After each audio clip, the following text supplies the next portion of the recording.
Bienvenue à cette nouvelle vidéo où je vais vous présenter les mystères rupestres de l'île de La Palme. L'île de La Palme, une très belle île, d'ailleurs c'est son surnom en espagnol, la Isla Bonita. Une île aux mille contrastes, vertes forêts en montagne, paysages tropicaux sur la côte, sans oublier les impressionnants volcans qui la forment. Mais où se trouve-t-elle cette île ? Eh bien elle se situe en plein Atlantique, au large du Sahara. Elle appartient à l'archipel des îles Canaries, lui-même appartenant à l'Espagne. Et c'est la plus occidentale des îles. En 2021, l'île de La Palma se rendit célèbre au niveau international par ce volcan, le volcan Tajo Gaete. D'une fissure en montagne commença une éruption qui allait durer 3 longs mois, offrant ainsi des spectacles fantastiques, mais causant aussi de terribles destructions. Plusieurs villages furent rayés tout simplement de la carte. Les maisons détruites et les champs recouverts par la lave se comptèrent par centaines. La Palma est une île où l'on sent les forces vives de la terre-mère, dans chacun de ses recoins. Elle regorge de beautés très diverses, comme ici sur les images des tajinastes, des vipérines en français, une plante endémique de cette zone de l'île. Pendant près de 3 minutes, je vous offre ici certaines vues de l'île qui vous permettront de voir à quel point cette île a des charmes très divers. Ici, la plage de Tassacorte, dans le sud-ouest de l'île, une plage de sable volcanique. Et là, votre serviteur, Hathwolf, en train de faire une petite marche sur les sommets de l'île, où tout est magnifique, avec des vues impressionnantes sur des gorges immensément profondes, peu recommandables pour ceux qui ont le vertige.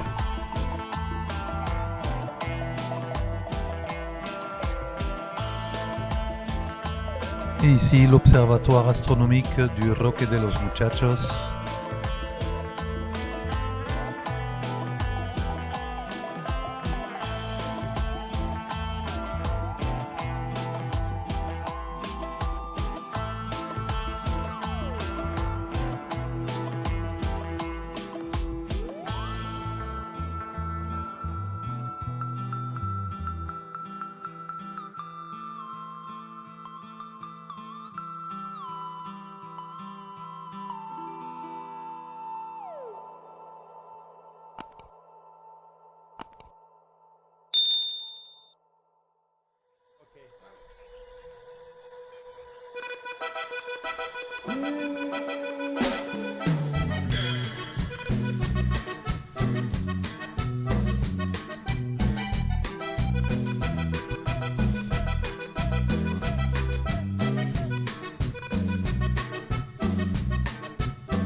Au début du XVe siècle, c'est un Normand au service de la couronne d'Espagne, Jean de Béthencourt, qui décida de conquérir les îles Canaries. Et grande fut la surprise d'y trouver une population blanche vivant encore en plein néolithique. Sur l'île principale de l'archipel, ces aborigènes se nommaient eux-mêmes les Guanches. Ce terme de Guanche est encore utilisé de nos jours de manière générique pour désigner les aborigènes de toutes les îles Canaries. Mais historiquement, ce n'est pas juste, car chaque île avait son propre nom. Les habitants de l'île del Hierro, par exemple, s'appelaient les Bimbaches, et ceux de l'île de La Palma s'appelaient les Benaoarites, un nom pas facile à prononcer. Et les gravures rupestres, justement, que nous ont laissées les Benaoarites, sont exclusives de La Palma, du moins dans leur grande majorité. On ne les retrouve pas sur les autres îles Canaries qui, eux, pourtant, ont aussi de nombreuses gravures rupestres. On peut ainsi parler d'une véritable particularité des aborigènes de l'île de La Palma. L'origine lointaine des populations aborigènes des Canaries fut longtemps un grand mystère. Ce mystère a pu être résolu ces dernières années grâce aux études ADN faites sur les momies guanches et qui ont permis d'établir que l'origine est à chercher en Afrique du Nord, parmi les populations berbères d'avant les invasions arabes. Une époque donc où les berbères étaient complètement assimilables aux populations blanches pré-indo-européennes du sud de l'Europe. Les conquérants des îles Canaries laissèrent d'ailleurs pas mal de témoignages en parlant des Guanches pour dire qu'ils étaient souvent blonds aux yeux clairs. Plusieurs symboles ainsi que l'écriture libico-berbère utilisée dans plusieurs îles canariennes témoignent de ce lien avec les anciens berbères. Mais il semblerait, lorsqu'on se penche surtout sur la particularité des gravures rupestres de l'île de La Palme, que l'origine berbère n'ait pas été la seule et unique. Il se peut bien qu'il y ait eu une autre origine possible. Et où est-elle à chercher alors ? En 1970, un explorateur norvégien du nom de Thor Heyerdahl reconstruisit un navire du type préhistorique, dirons-nous, tel qu'il était connu dans l'âge du bronze égyptien ou dans la préhistoire du bassin méditerranéen. Et il tenta de rejoindre les Canaries par les côtes du nord du Maroc, chose qu'il n'a jamais pu faire car les courants et les alizés y sont tellement forts qu'il a été dérivé et dû finir son voyage aux Caraïbes. Ainsi, si une immigration antérieure aux Guanches, peu nombreuse mais quand même réelle, ait pu avoir lieu aux Canaries, elle ne pouvait donc pas venir d'Afrique et serait venue, selon les courants maritimes, du Portugal ou même voire d'Irlande, en tout cas de la façade atlantique du continent européen. Si l'on compare les gravures rupestres de La Palme à gauche sur l'image et ceux de l'époque préhistorique du néolithique, en particulier d'Irlande par exemple, les ressemblances sont frappantes. Les méandres sont quasi identiques, que ce soit celles de La Palme ou celles d'Irlande. Par contre, on ne les retrouve pour ainsi dire pas en Afrique du Nord. Ne serait-on donc pas en droit de parler d'un possible fond culturel venant du néolithique européen ? Les gravures rupestres représentant une spirale tendraient elles aussi à démontrer cette théorie. Car la spirale, on ne la retrouve qu'à l'île de La Palme, tellement d'ailleurs qu'elle en est presque devenue un symbole de l'île de nos jours. Et observer les similitudes très étroites qu'il y a avec les spirales du néolithique européen, que ce soit d'Irlande, de France, du Portugal ou de l'île de Malte comme sur la photo.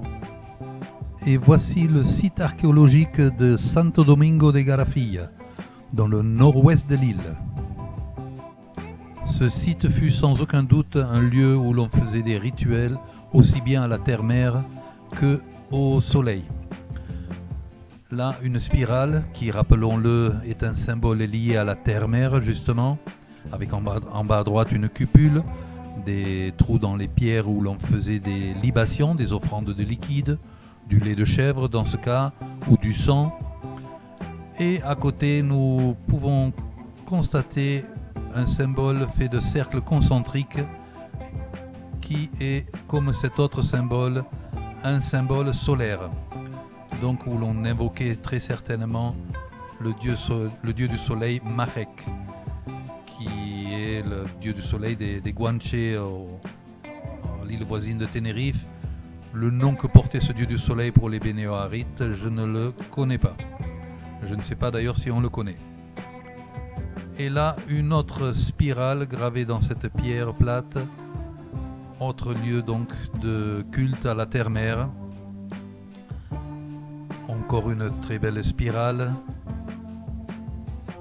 Et là, votre serviteur en randonnée. Et maintenant, nous allons voir une église catholique, typiquement canarienne, de par son architecture en tout cas. L'architecture qui influença plus tard l'Amérique centrale. Et nous allons constater qu'au-dessus de l'autel, au lieu d'avoir un Christ, comme c'est le cas dans la plupart des églises catholiques, Aux Canaries, c'est presque toujours une vierge qu'il y a au-dessus de l'autel, en position centrale, ce qui est très certainement un héritage de l'ancien culte à la déesse mère et à la terre-mère des populations aborigènes des Canaries. Et à présent, sur ces images, nous allons voir un dragonnier. Les dragonniers, appelés drago en espagnol, sont un arbre ou arbuste, plus exactement, héritier de l'époque du Jurassique, typique des Canaries, et lié à une très belle légende. Dans le jardin des Hespérides, associé aux îles Canaries, vivait le dragon Ladon. Un dragon possédant 100 têtes, chacune parlant une langue différente. Un jour, ce dragon blessé prit son envol, et de chacune de ces gouttes de sang qui tombaient sur terre, naquit un dragonnier. Là, en contrebas, dans ces gorges, on peut distinguer nettement des grottes qui furent jadis habitées par les Bénéoarites.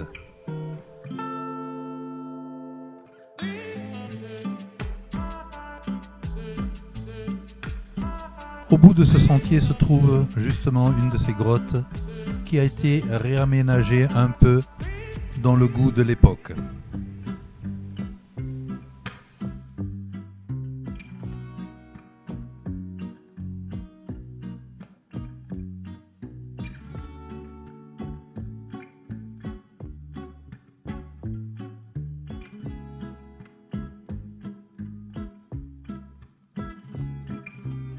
Ce site archéologique est également riche de certaines gravures rupestres, où l'on peut constater de nombreuses méandres ainsi que certaines spirales.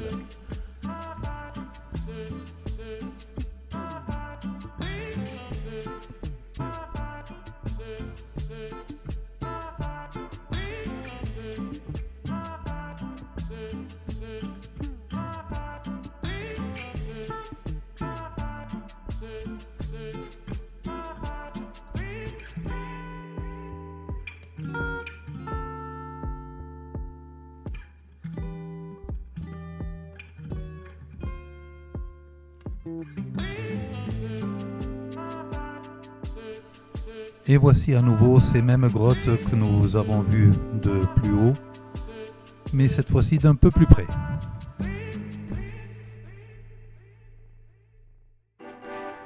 Et sur cette paroi, au fond, se trouvent des gravures rupestres, des cercles concentriques, symboles solaires, ainsi que des niches. Ce sont ces trous où l'on faisait très certainement des offrandes.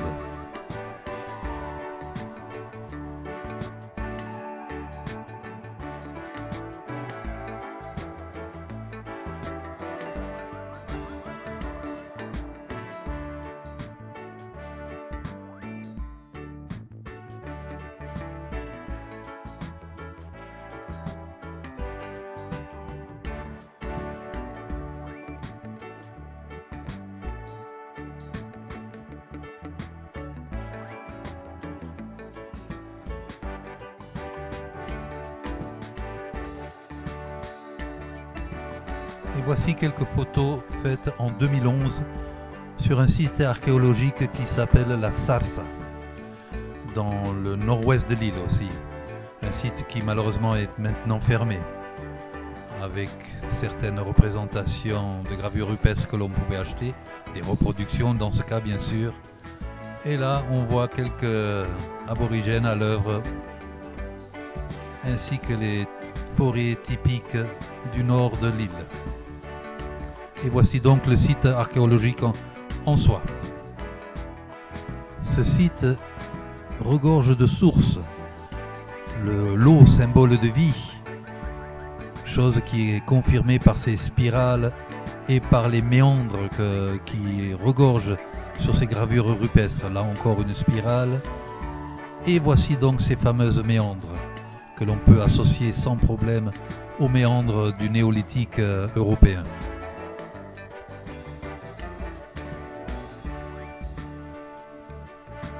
Admirez ces gravures rupestres qui demandaient un travail vraiment conséquent. Et là encore, une spirale. Nous avons ici parlé beaucoup de spirale et de son symbolisme. Voyons cela d'un peu plus près. Comme nous avons pu le constater, la spirale est très présente dans les cultures mégalithiques du néolithique et de l'âge du bronze. Selon les experts, la spirale est un symbole de croissance et d'expansion, tel que son graphisme le suggère. Elle est liée au cycle lunaire et à l'eau, élément nourricier et fécondant par excellence. La spirale est une image des rythmes répétés de la vie, de l'expansion mais aussi de la contraction, selon que l'on observe la spirale dans un sens ou dans l'autre. Elle est donc une image de vie, mort et renaissance. L'escargot par exemple, dont le graphisme sur sa carapace représente une spirale, est un animal lié à l'élément aquatique. Qu'il soit l'escargot de mer ou de terre, il est très lié à l'élément eau. Et l'eau est le symbole de vie par excellence. Sans eau, il n'y a pas de vie. Le christianisme, qui toujours tenta dans son histoire primitive de diaboliser les anciens symboles païens dans un premier temps, nomma la spirale la corde du diable. La spirale connut différents graphismes. Dans sa forme double, elle représentait les phases croissantes et décroissantes de la Lune. Et dans son aspect triple, elle représentait la triple déesse, qui représentait donc la terre-mère, dans son aspect jeune, mûr et vieux, mais aussi les trois phases de la Lune, croissant, pleine Lune et décroissante. Voyons enfin le symbolisme un peu des cercles concentriques, qui, on a pu le voir à l'île de La Palma et dans l'Europe néolithique, se répètent très souvent. Nous l'avons jusqu'à présent interprété comme un symbole solaire, mais il faut savoir qu'il a été également interprété comme un symbole aquatique, lié à l'eau donc. En bas à gauche, on peut voir sur cette pièce archéologique, un disque en or, qu'il est associé aux svastikas, un symbole solaire par excellence. Dans le cadre d'un contexte solaire, le symbole des cercles concentriques serait en effet une image du rayonnement solaire, qui, partant de son unité centrale, s'étend vers une multiplication de sa manifestation. Mais il existe d'autres gravures rupestres où ce signe est par contre clairement associé à la symbolique de l'eau. On le retrouve dans ce contexte gravé près de sources ou d'autres éléments aquatiques. En jetant un quelconque objet dans l'eau, sur la surface de l'eau se forment tout naturellement des cercles concentriques, ce qui aurait donné naissance au graphisme de ce symbole. Quant au symbolisme des méandres, le mystère reste presque complet.